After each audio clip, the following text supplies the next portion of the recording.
Good morning all. Today we discuss punctuation marks.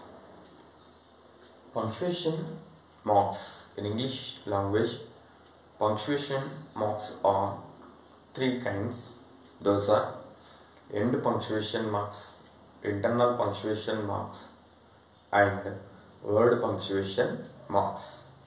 So ఇక్కడ మనకు punctuation marks మూడు రకాలుగా ఉంటాయి. ఎండ్ పంక్చువేషన్ అంటే సెంటెన్స్ యొక్క చివరిలో వచ్చేవి ఎండ్ పంక్చువేషన్ అని.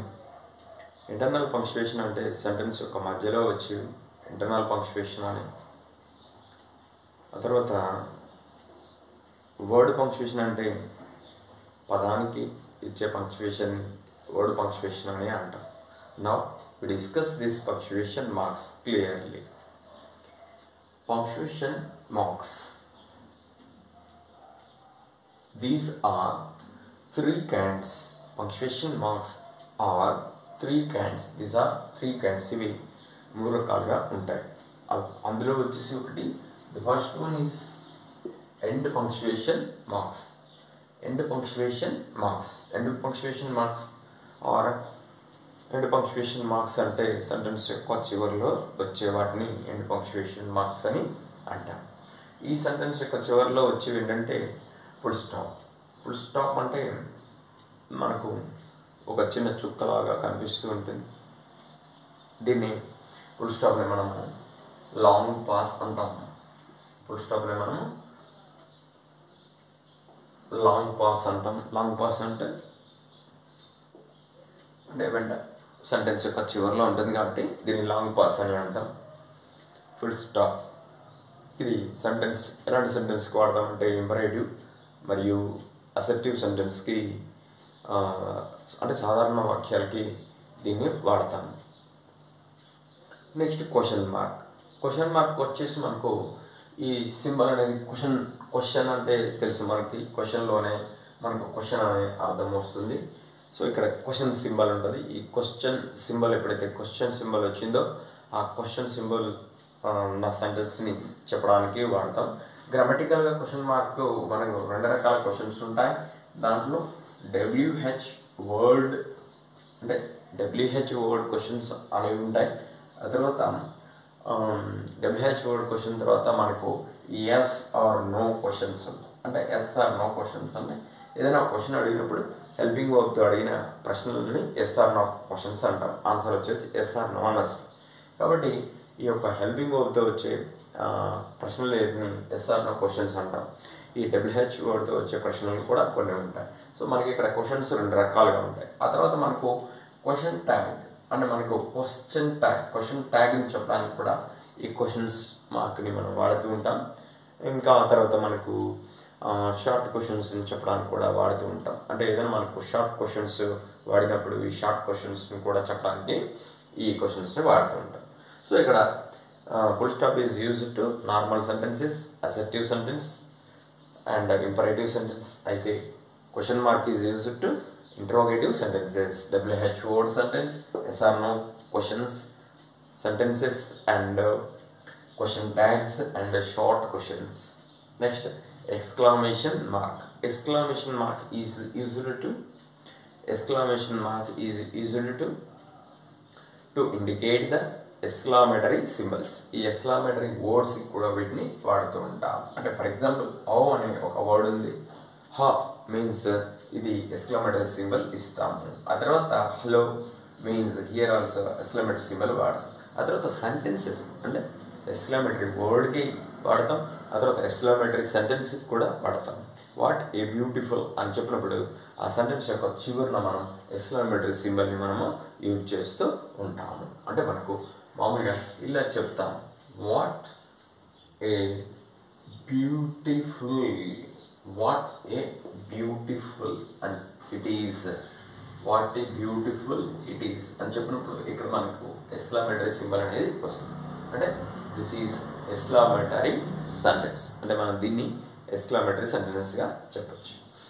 Okay, exclamatory symbol is used to exclamatory words and సెంటెన్సెస్కి వాడతాం. Next, internal punctuation marks. Internal punctuation marks. మరి మనకు ఇంటర్నల్ పంక్చువేషన్ మార్క్స్లో ఇంకా ఏముంటాయంటే కోలన్ అనేది కనిపిస్తుంది. కోలన్ అనేది దేనికి వాడతామంటే వితౌట్ యూజింగ్ కంజంక్షన్ లేకుండా ఒక సెంటెన్స్ని డివైడ్ చేసినట్లయితే కోలన్ వాడతాం. Colon, semicolon both are used to the same purpose. Okay, they connect one sentence without conjunction లేకుండా ఇవి సెంటెన్స్ని కనెక్ట్ చేస్తూ ఉంటాయి. And they by using colon use చేసి లిస్ట్ ఆఫ్ ఐటమ్స్ని కూడా చెప్పడానికి ఉపయోగిస్తూ ఉంటాము. అంటే లిస్ట్ ఆఫ్ ఐటమ్స్ అంటే ఫర్ ఎగ్జాంపుల్ ఇలా చెప్తాం: రమేష్, వెంకట్,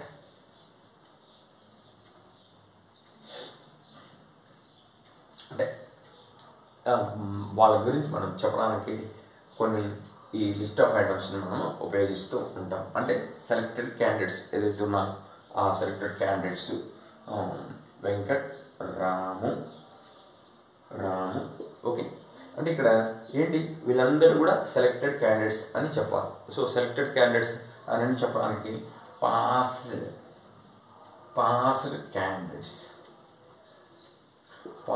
క్యాండిడేట్స్ అంటే పాస్డ్ క్యాండిడేట్స్ అని చెప్పేసి అక్కడ మనం కోలన్ పెట్టాలి. ఓకే, పాస్డ్ క్యాండిడేట్స్ అని మనం ఎప్పుడైతే కోలన్ పెడతామో ఆ కోలన్ పెట్టిన తర్వాత ఇక్కడ మనం ఇక్కడ చూడండి, అంటే లేదంటే పాస్డ్ క్యాండిడేట్స్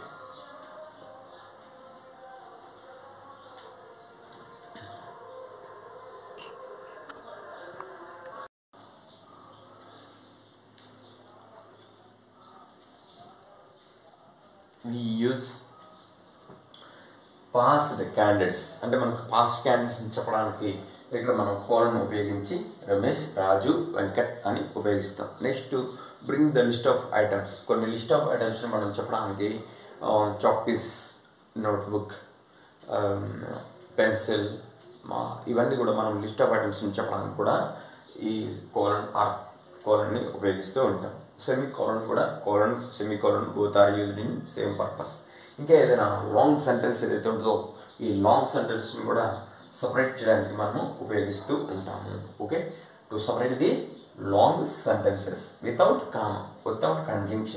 కంజంక్షన్ యూజ్ చేయకుండా మనం సపరేట్ చేయడానికి ఉపయోగిస్తూ ఉంటాము. I went to Delhi. Okay, ఇక్కడ మనం సెమికోలన్ వాడతాం. Okay, I went to Delhi. Okay అని చెప్పేసి I attended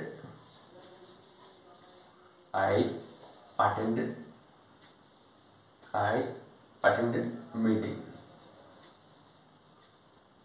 okay, I went to Delhi, I attended meeting. ఇక్కడ మనకి ఏమొస్తుంది, సెమికోలన్ వస్తుంది. ఇక్కడ కూడా అంతే సేమ్. కోలన్ ఎలాగైతే మనం కొన్ని లిస్ట్ ఆఫ్ ఐటమ్స్ని చెప్పడానికి రెండు సెంటెన్స్ని కంజంక్షన్ లేకుండా ఎలాగ ఉపయోగిస్తామో సెమికోలన్ కూడా అలాగే ఉపయోగిస్తూ ఉంటాము. ఓకే, నెక్స్ట్ వచ్చేసి కామా. మరి what is the use of comma? మరి ఈ కామాని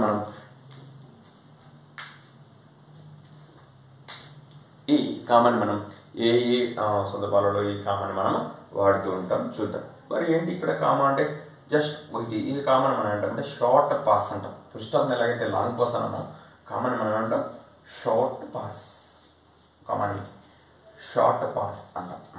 అంటే ఫుల్ స్టాప్ని ఎలాగైతే మనం లాంగ్ పాస్ అన్నామో ఈ కామని షార్ట్ పాస్ అని అంటాం. అంటే ఏంటి, ఇప్పటివరకు మనం కొన్ని రాసాం. ఏదైతే కొన్ని లిస్ట్ ఆఫ్ ఐటమ్స్ ఏదైతే ఉంటాయి వాటన్నింటిని కూడా అంటే లిస్ట్ ఆఫ్ ఐటమ్స్ ఏదైతే ఉంటాయి అంటే విడివిడిగా కొన్ని అంటే చిన్న వర్డ్స్ని కూడా సపరేట్ చేస్తూ ఉంటాము. ఫర్ ఎగ్జాంపుల్ ఇక్కడ మనం ఇప్పుడే రాసాం రమేష్ అని చెప్పినప్పుడు అక్కడ కామా వస్తుంది.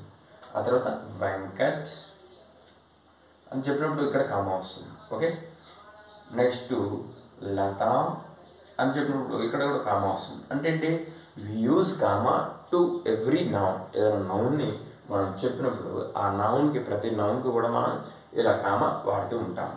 ఆ తర్వాత ఇంకా కొన్ని వర్డ్స్ మనం ఏదైనా చెప్పామనుకో అంటే ఫర్ ఎగ్జాంపుల్ వర్డ్స్ వచ్చేసి ఇలా బర్గ్స్, ఓకే, బుక్, పెన్, ఓకేనా, పెన్సిల్, బుక్, పెన్, పెన్సిల్ ఇలా మనం కొన్ని వర్డ్స్ని చెప్పుకుంటూ వెళ్ళినప్పుడు ఆ వర్డ్స్కి కూడా మనం కామాని వాడుతూ ఉంటాం. అంటే comma is used to separate నౌన్స్ని సపరేట్ చేయడానికి వాడుతూ ఉంటాం. And it is also used to separate sentences and phrases కానీ సెంటెన్సెస్ కానీ సపరేట్ చేయడానికి కూడా వీటిని వాడుతూ ఉంటాము. అంటే కొన్ని రకాల ఫ్రేజెస్ని, సెంటెన్సెస్ని, ఓకే, వర్బ్, ఇంకా ఏదైనా మనం సపరేట్ చేయాలని అనుకున్నామంటే ఆ సపరేట్ చేయడానికి గ్రామటికల్గా ఈ షార్ట్ పాస్ కామా అనేది ఉపయోగపడుతూ ఉంటుంది. Next, use of quotation marks. What is the use of quotation marks? Direct said sentences or words are written in quotation marks. అంటే మనం ఏదైనా కొంతమంది వ్యక్తులు చెప్పిన విషయాలను మనం ఏమంటాం, ఆ కొటేషన్ మార్కులో రాస్తాం. ఎక్కువ మనం డైరెక్ట్ స్పీచ్లో వస్తాయి. డైరెక్ట్ స్పీచ్లో మనకు కొటేషన్ మార్కు వస్తుంటుంది. అంటే ఈ డైరెక్ట్ స్పీచ్లో మనకు ఈ కొటేషన్ మార్క్ ఎలా వస్తుందో చూద్దాం. అంటే కొటేషన్ అంటే మనకు సింగిల్ కొటేషన్ వస్తుంది, డబుల్ కొటేషన్ వస్తుంది. He said I am busy. అంటే నేను బిజీగా ఉన్నాను అని చెప్పడానికి ఈ కొటేషన్ మార్క్ని వాడాలి. Okay, he said I am busy. ఇదేంటి? Direct sentence. అంటే actual words of the speaker is written in the inverted commas. Actual words of the sentences is written in the inverted commas. Nehru said English is the window of the world అని అంటాం. ఇలా అన్నప్పుడు మనకి ఏంటి? Actual words of the speaker is written in the quotation marks. ఈ quotation marks అనేవి double quotation ఉంటాయి, single quotation ఉంటాయి. ఇక మనకు కొన్నిసార్లు names of the writers, names of the articles, okay, books, poetry, prose names ఏదైతే ఉన్నాయో అవి కూడా మనం కొన్నిసార్లు డబుల్ కొటేషన్ ఆర్ సింగిల్ కొటేషన్స్లో మనం రాస్తూ ఉంటాము. ఓకేనా? ఇప్పుడు ఫర్ ఎగ్జాంపుల్ రామాయణం, ఓకేనా అన్నప్పుడు, రామాయణ అన్నప్పుడు ఇక్కడ దీన్ని you can use both single quotation or with the double quotation. అంటే దీన్ని మనం ఇండికేట్ చేయడానికి ఇంపార్టెంట్ రైటింగ్, ఇది ఒక ప్రాముఖ్యం ఉన్నది. కాబట్టి ఇలాంటివి చెప్పడానికి we use single quotation or double quotation based on importance. ఇవి కొటేషన్ మార్క్స్. అంటే ఎనీ ఇంపార్టెన్స్ ఉన్న సెంటెన్సెస్ కానీ ఫ్రేజెస్ కానీ, ఓకే, మనం ఇన్వర్టెడ్ కామర్స్లో ఉంచుతాము. Next, ellipses. When do we use ellipses? మరి ఈ ఎలిప్సెస్ని మనం ఏ సందర్భంలో వాడుతూ ఉంటాం? When do we use ellipse? మరి అసలు వాట్ ఈజ్ ఎలిప్సెస్ అంటే, హియర్ ఇట్ ఈస్ 3 dots అంటే 3 full stops వరుసగా ఉంటాయి. ఇలా 3 full stops ఉంటే ఏదైనా ఒక సెంటెన్స్లో ఎలిమినేటెడ్ మ్యాటర్ని కవర్ చేయడం కోసం అది ఇస్తారు. అంటే ఫర్ ఎగ్జాంపుల్ మనకు ఏదైనా ఒక సెంటెన్స్ ఉన్నప్పుడు ఆ సెంటెన్స్ యొక్క ఫుల్ సెంటెన్స్ని ఇవ్వకుండా ఆ సెంటెన్స్ని ఆఫ్ ఇస్తాడు. అంటే any dialogue or sentence, okay, అంటే ఎలిమినేటెడ్గా ఉంటాయి. ఫర్ ఎగ్జాంపుల్ ఇక్కడ అంటే మనకి ఎవరో చెప్పిన వర్డ్స్ ఉంటాయి. ఆ వర్డ్స్ ఏదైతే ఉంటాయో ఇలా బ్యూటీ ఈజ్ జాయ్ అని. సో ఇక్కడ మనం బ్యూటీ ఈజ్ జాయ్ అని చెప్పకుండా ఈ జాయ్ బదులు ఇలా ఎలిమినేటెడ్ సెంటెన్సెస్ పెట్టాడని ఇలా చెప్పినప్పుడు beauty is nature is beauty అంటే మనకు ఇలా చెప్తారు. So beauty is nature is beauty అని చెప్పాలి.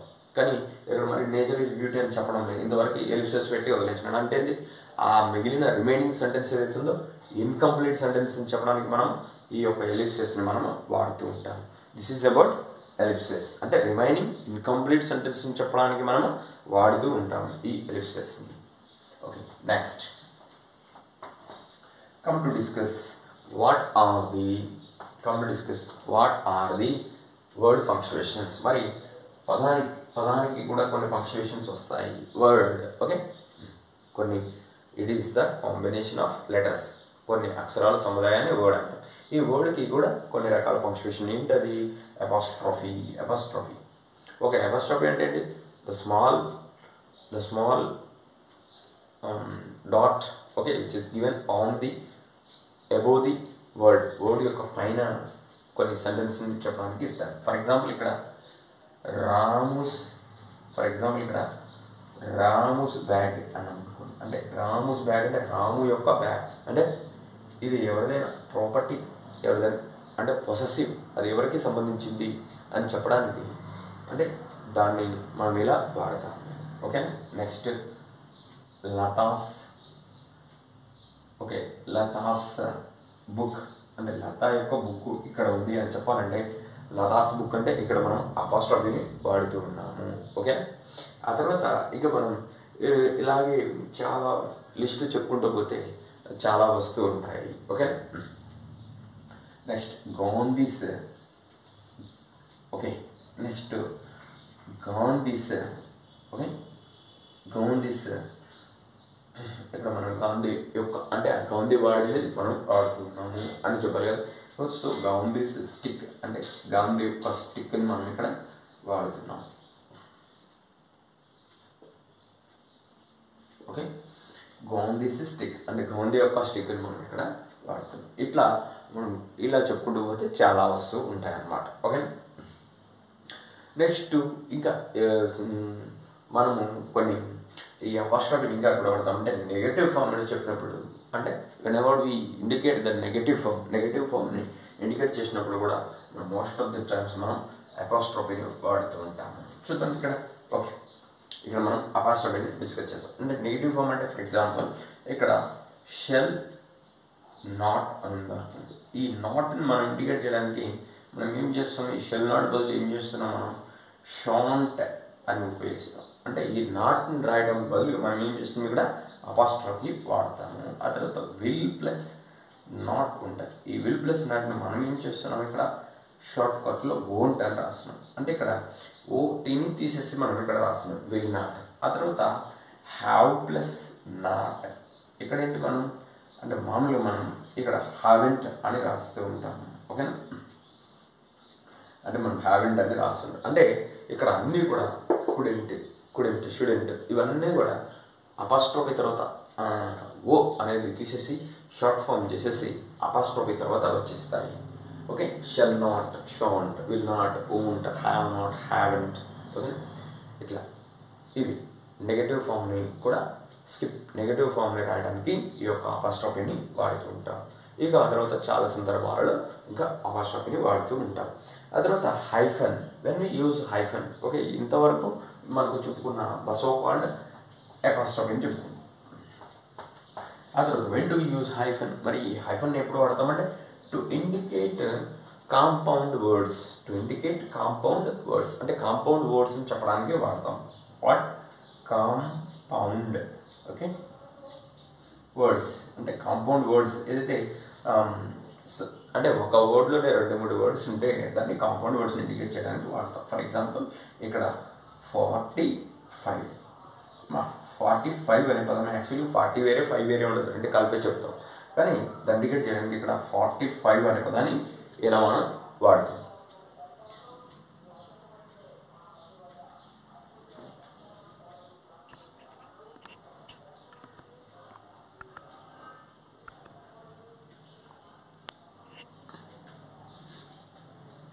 ఓకే, నెక్స్ట్ ఇక్కడ 45 అనేవి వాడతాం.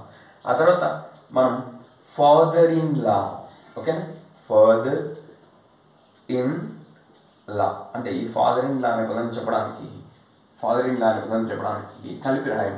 ఇదేంటి రిలేషన్, ఇది దీన్ని చెప్పడానికి కంబైన్డ్ వర్డ్ కాబట్టి, కాంపౌండ్ వర్డ్ కాబట్టి ఇక్కడ మనం ఫాదర్ ఇన్ లా అనే పదం చెప్పడానికి విడివిడిగా రాస్తాం. ఓకే, అలాగే దీనికి ప్లూరల్ ఫామ్ ఎక్కడ కలుస్తుంది, ఇక్కడ కలుస్తుంది. ఫాదర్స్ ఇన్ లా అని వస్తుంది. ఆ తర్వాత mother in law. Okay, mother in law అనే పదాన్ని కూడా ఇక్కడ హైఫన్ ఇచ్చేసి మదర్ ఇన్ లా అనేది. ఇట్లా కొన్ని కాంపౌండ్ వర్డ్స్ మనం చెప్పడానికి ఈ యొక్క నంబర్స్ని కానీ రిలేషన్స్ని కానీ ఇట్లా ఇంకా కొన్ని రకాల కాంపౌండ్ వర్డ్స్ని చెప్పడానికి ఉపయోగిస్తున్నాం. ఆ తర్వాత మనకు కోఆపరేషన్ అంటే ఇట్లా వస్తూ ఉంటుంది, కోఆపరేషన్ అని చెప్పడానికి ఇలా వస్తుంటుంది. ఇట్లా ఇంకా మనం ఏదైతే కొన్ని వర్డ్స్ ఏదైతే జాయింట్గా చెప్పడానికి వచ్చినప్పుడు వాటన్నిటికి మనం మధ్యలో హైఫన్ని ఉపయోగిస్తాం. Okay, hyphen is used to indicate compound words. Okay, next capital letters. After the hyphen we use, దీని తర్వాత మనం ఏమి వాడుతున్నాం, క్యాపిటల్ లెటర్స్ వాడతాం. మరి వాట్ ఈస్ ద మరి క్యాపిటల్ లెటర్స్ని ఎందుకు ఎలా ఏ సందర్భాలలో వాడతాం అనేది చెప్తుంది. ఓకే, క్యాపిటల్ లెటర్స్ అంటే ఏంటి? మనం సెంటెన్స్ యొక్క ఈ పంక్చుయేషన్లో ఎక్కువగా పోర్షన్ ఉండేది క్యాపిటల్ లెటర్స్. ఓకే, అందుకే సింబల్ పెట్టారు అక్కడ ఏబిసిడి అంటే ఏంటి? మనకు క్యాపిటల్ ఫామ్ ఉంటుంది, స్మాల్ ఫామ్ ఉంటుంది. సో కాబట్టి for every first stanza first line of the poem అంటే first letter of the every sentence అంటే first letter of the every sentence ప్రతి సెంటెన్స్ యొక్క అంటే ప్రతి సెంటెన్స్ ఫస్ట్ లెటర్